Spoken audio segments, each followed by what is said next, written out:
Hey nerds, Farmer Jesse here. Welcome to Growers Daily. Your daily dose of ecological farming insight is Wednesday, October 9th, 2024, and we are continuing our best farm advice ever week, starting with making every crop succeed. We're going to talk about things you should think about when you're setting up a new business somewhere. I mean, like legal things. And we're going to finish with hope. Kinda. So let's do it.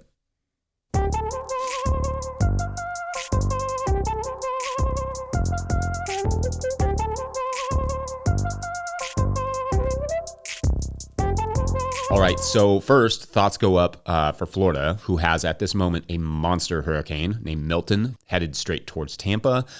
As early as the 1980s, we were warned by scientists that a warming ocean would likely intensify hurricanes, and unfortunately, we may be seeing the results of that now.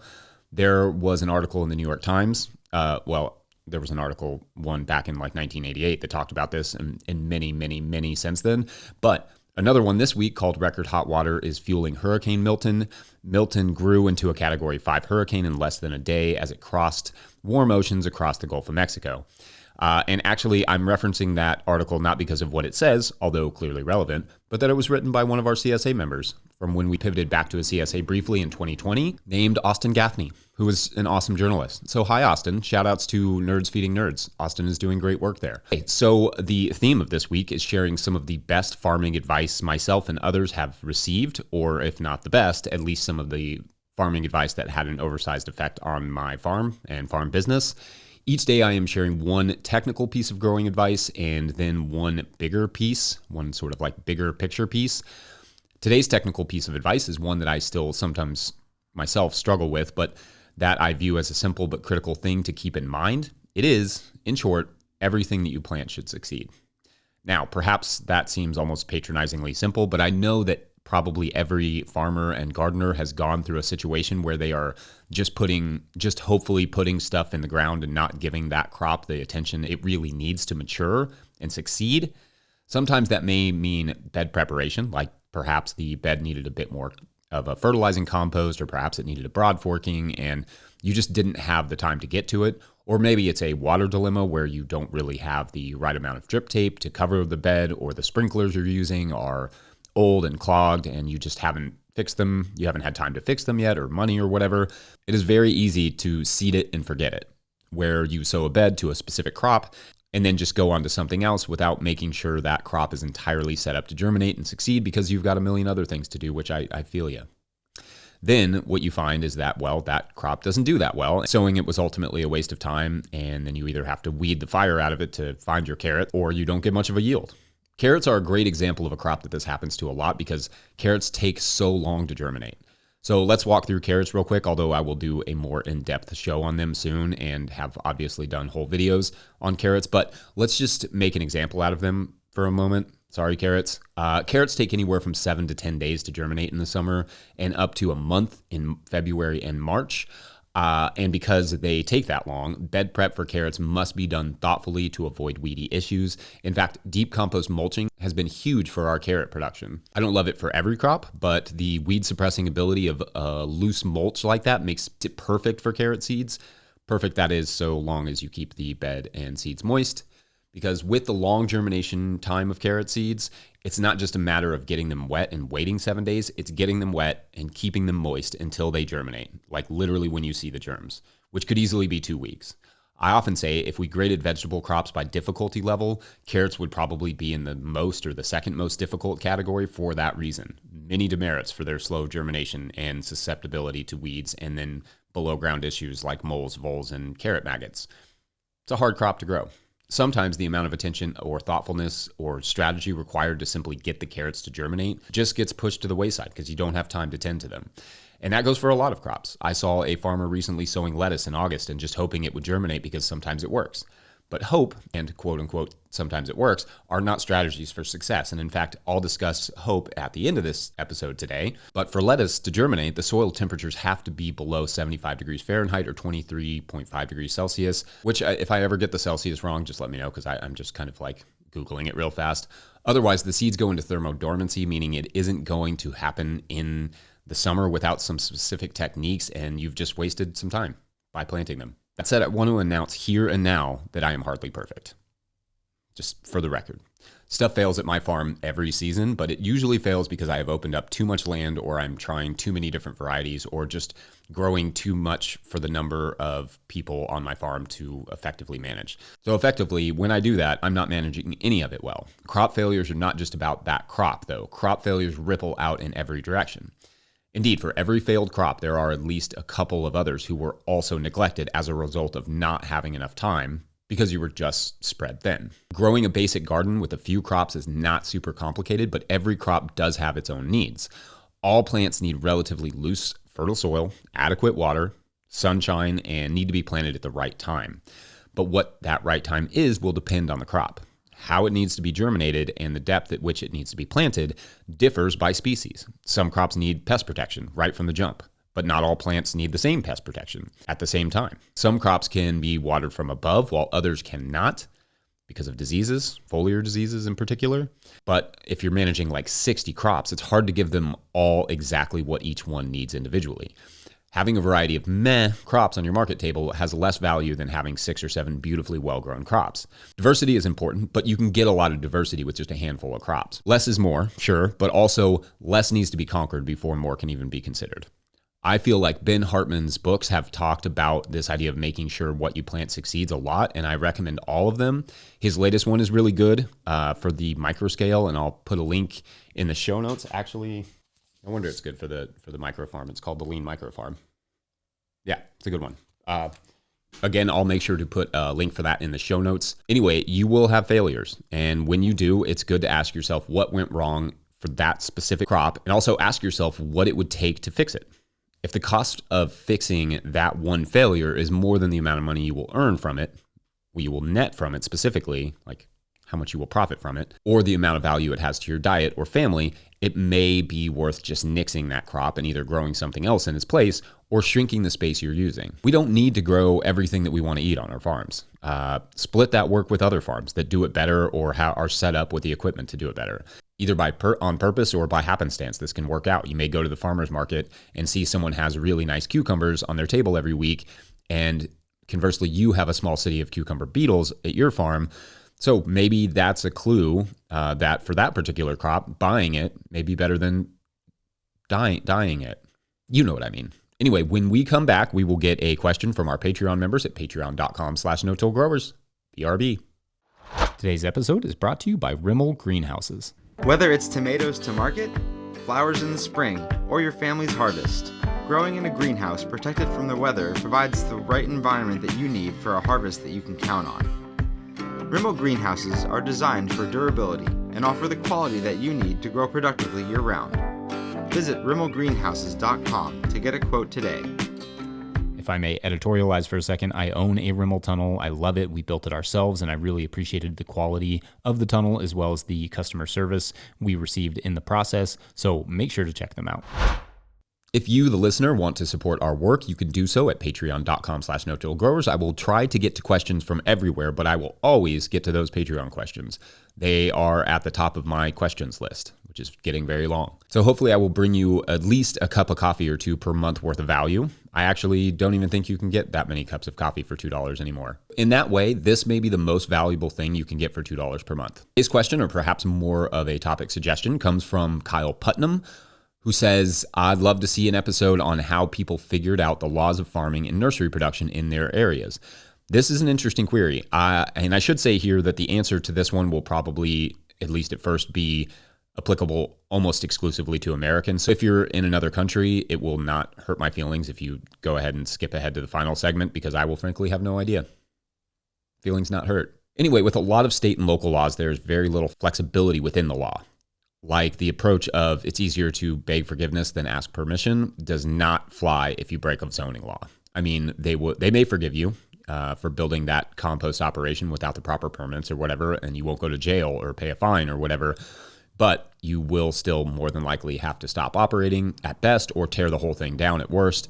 Ignorance of the law, in other words, not an excuse even when it comes to farm operations. But state and local laws are written by lawyers and are borderline unintelligible, so where can you go to understand them? The first step is to get a game plan together. In other words, know exactly what you're wanting to build or create or the type of business you aim to start, down to where you would put it, what the square footage would be, what the road access would look like, all of it.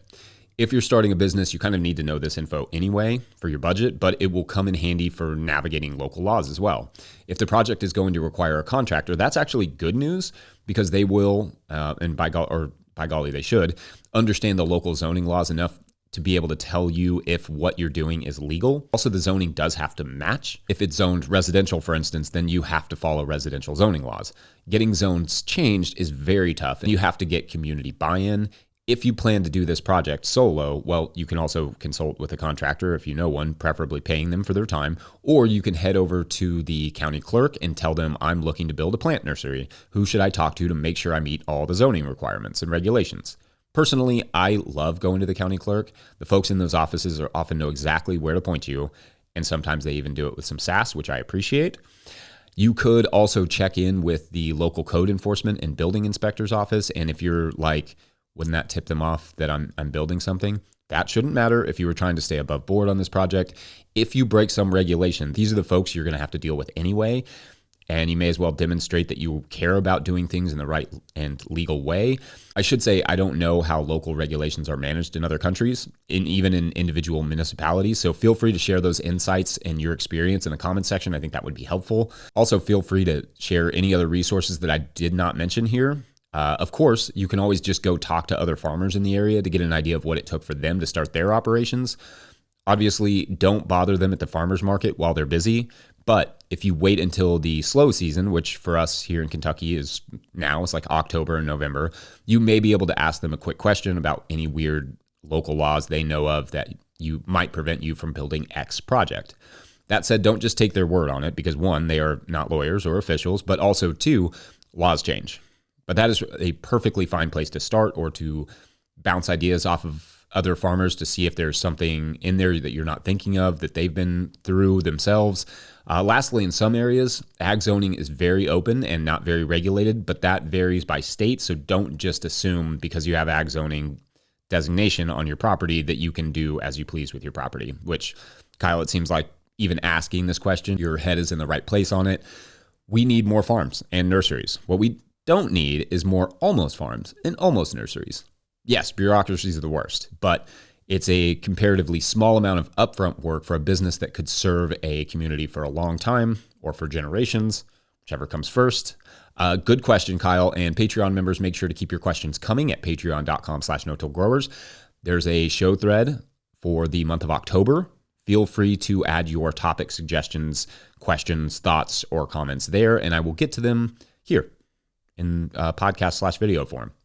Anyway, when we come back, let's work. Be right back.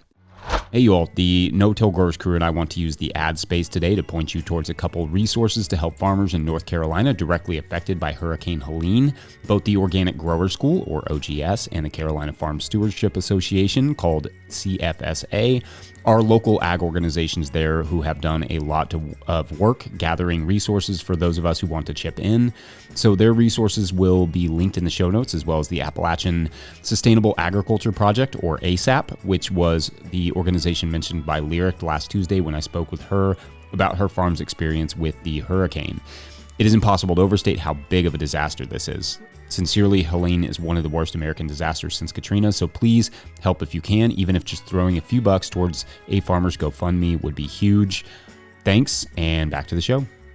Okay, so I don't know that this is a piece of advice exactly, but it is something that I think about a lot, that I heard a long time ago and has driven my life for many years. The idea, and I have no idea where I got it, but was to work harder than you dream, or sometimes said, work harder than you hope. The basic idea behind this particular quote or proverb is that it's okay to dream of things, not to be Captain Obvious here, but dreams cannot be achieved without work. You want to be a writer, you got to work at it and write every single day, even when you don't want to. I can't tell you how many people I've met over the years who one day want to write a book, but don't currently write anything at all, not even a journal. You have to do the work. You want to be a high-level soccer player or other athlete, you have to put in the training, not just playing games, but practicing your touches and agility and footwork on your own. And if you want to be a farmer, be a successful farmer, you have to do the work. And more than that, you have to learn to love the boring stuff. You have to learn to love nature, sure, and microbes and ecology and all those things, but also spreadsheets. You have to take care of equipment. And as Jenny and I discussed yesterday, you got to take care of yourself. Hope has value too, of course. Hope is fuel. The dream is what makes the work worth it, but the work is a requirement. So, okay, I like inspirational ideas like this, but I also like the real world utility for those ideas. And one thing I like about this work harder than you dream idea is that it ties back into the beginning of this episode. Hope is not a strategy for a successful farm, but it's also not a strategy for a successful crop or a successful business. You cannot just hope for carrots. You have to work for them.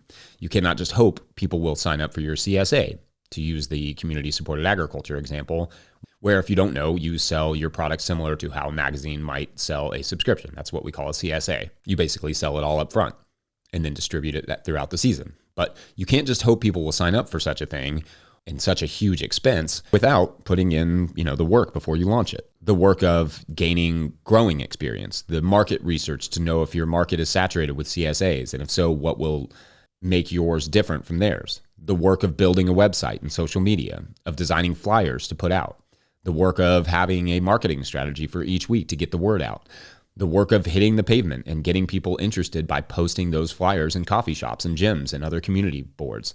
Hannah and I used to have to do that almost every single season as we were growing our CSA. We were driving all over the place getting flyers out and posting every single week to try and get people interested in what we were doing. Starting a business or new venture will be among the most vulnerable feeling moments of your life. It's very humbling, but that's part of the work. There will be markets where people are clamoring for fresh food and markets saturated with local farmers. Assume and plan your farm like the situation is the latter, not the former, that it's saturated and you're really going to have to fight for everything. Because worst case scenario, you fight to really get ahead and there's not a lot of competition and you're ahead. That's a great scenario. So yes, proceed like your market is stuffed full of local produce or meat or whatever, and you have to create the best product possible. I don't know if I can come up with a coherent way to tie this in, but working more than you hope or dream reminds me of musicians who don't have Instagram pages or websites and who want record deals. And I only say that because I have a friend in the music business tell me that they often run into young artists who are trying to stay mysterious and just be that songwriter who no one really knows anything about. And my friend is like, cool, well, no one is going to sign you if you don't already have a following. Sorry, get an Instagram account, because that other very mysterious artist who is just as good as you has 30,000 followers and they're going to get the deal first. That's the nature of it. For farming, it's not quite that dramatic or competitive, but there is competition, and marketing yourself or your products doesn't necessarily have to be an Instagram or whatever, but there has to be a way to link your story to your produce or products, whatever you're growing. Somehow, a newsletter, an email list, an Instagram, a YouTube, whatever. That's part of the work. Speaking of YouTube, in fact, the whole Farmer Jesse thing started because I used this channel for my personal farm like 8 years ago or something to connect to our CSA members. It didn't really work, but our marketing angle was everyone has their dentist or their doctor, and we want to be your farmer. So I was our customer's farmer, and ergo, Farmer Jesse was born. And you could still go back and watch those CSA videos, I think, on this channel. Yeah, they slap. Anyway, didn't think you'd get a little Farmer Jesse trivia in there, did you? Otherwise, I think that's an episode. Let's do this again tomorrow, shall we? First, big shout outs to Willie Breeding for the theme music and to the team at No Till Growers for their support. Did you hear the Composter podcast and Collaborative Farming podcast this week? They were awesome. Make sure to go back and check those out if you missed them. Lots of good tidbits in both. If you enjoy our work and want to see it keep going, please consider signing up to be a patron at patreon.com/no-till-growers, where I am shouting out every new member for the month of October. Or if you just bump up from one level to another, you also get a shout out on the show. Our goal for that Patreon is $10,000 per month by the spring, which would enable us to get a producer and pay guests and all that stuff, which $10,000 a month is a ludicrously high goal. I get that, but Patreon already brings in about $3,000. So if you value this show, let's see if we can get that last $7,000. That's just 3,500 people paying $2 per month, which, okay, when you say that out loud, that's a little daunting. How about that's just 1,400 more people throwing in $5 per month? Now we're talking. Considering these videos and podcasts average over 13,000 views/listens per episode, surely we can get there by spring as a team. You can also snag a copy of the Living Soil Handbook or pre-order Dan Brisebois' new book, The Seed Farmer, at no-till-growers.com, or pick up a hat or other merch. Or if you're watching this on YouTube, that super thanks button is huge for us. So is liking and sharing, all those things. Share our work so others can know you're jazzed about it. But I guess you do have to be jazzed about it first, but if you listen this far, I'm imagining you're at least like like soft jazzed about it. Otherwise, I will see you all back here Monday afternoon, and we'll close out with our Patreon shout outs today. So huge shout outs to Byron Green. Byron, every time I read your name, I really, really want to say Brian, but Byron is such a great name. So I'm not gonna do that, I promise. Byron Green, Chris Yates, and Stephen Smith. Shout out to those three. They've been at it for a long time. Shout out to you all for watching. We'll do it again tomorrow. Thanks for watching. We'll see you later. Bye.